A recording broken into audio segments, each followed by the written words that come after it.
Iga koeraomanik on harjunud kiitlema, et tema koer ei tee kellelegi liiga.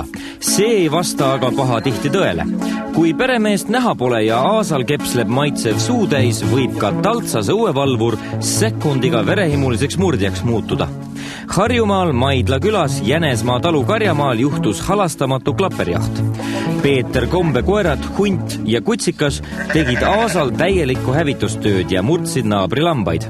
Oma otsa leidis 7 Rita Koplile kuuluvat lammast, nende seas ka lambakarja au ja uhkus, 7500 krooni maksnud Islandi maalammas. Kui ma siia tulin, siis oli ka... See pilt oli nii õudne, et ma lahinal nutsin, ka politsei tuli siia ja püüdis lohutada, et ma hoian oma loomi väga ja armastan neid väga. Paljud villakerad said tõsiseid vigastusi. Nende saatus on veel küsimärgi all. Perekond Koplile tekitatud materiaalne kahju selgub, kui vigastatud loomad vaatab üle veterinaar. Esialgsetel andmetel tuleb kahjunõue üle 60 000 krooni. Mis siis Peeter Kombel endal öelda on? Ükski heategu ei jää karistamata. Aga milline heategu? See koera elusaatus on keeruline.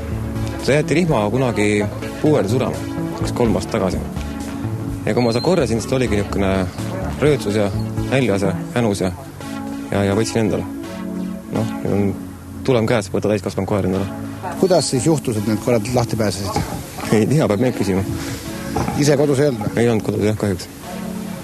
Aga muidu on koerad kinni tavaliselt? Ikka kinni, jah. Ja mis nüüd edasi saab?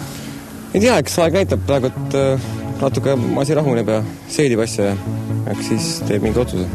Kuidas nende kahjude hüvitamisega jääb? Ei, lambaks kinni maksta. Me juba omanikuga rääkisime seal teemal, et selle saab toodada. Maal leitakse oma tulevane kaasa ikka kodu lähedalt või siis naaberkülast. Harjumaal käivad asjad täpselt samamoodi ja Kuusiku talu perepoeg on Jänesmaa talu peretütrele ammu silma peale pannud. Egas ometi nüüd noored koerte sigatsemise pärast lahku lähe? Ei, see rikku meie vahelise suhted, see on poiss ja proisva koer ja mis parata? See on ellu.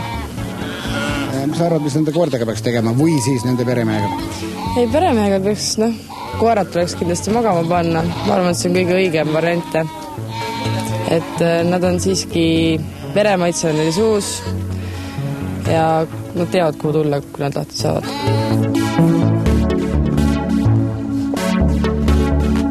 Peeter nii ei arva ja esimese tunde ajel ta koerte saatuse üle otsustama ei hakka. Eks aeg näitab, aga ilmselt otsib ta koertele uued kodud. Esimese eksimuse eest ta neid teise ilma küll ei saada. Aga selge on see, et karistuseks peavad nüüd hunt ja kutsikas edaspidi keti koera eluga leppima. Mida on aga Rita Koplil koeraomanikele öelda? Nii ei tohi juhtuda. Kui inimesed võtavad endale loomad, siis nad peavad nende eest hoolitsema. Mina hoolitsen oma loomade eest, oma lammaste eest, oma koerte eest, mul on ka koerad. Ja ma tahan inimestele panna südamele, et ärge võtke endale koeri, kui ta ei oska neid hoida.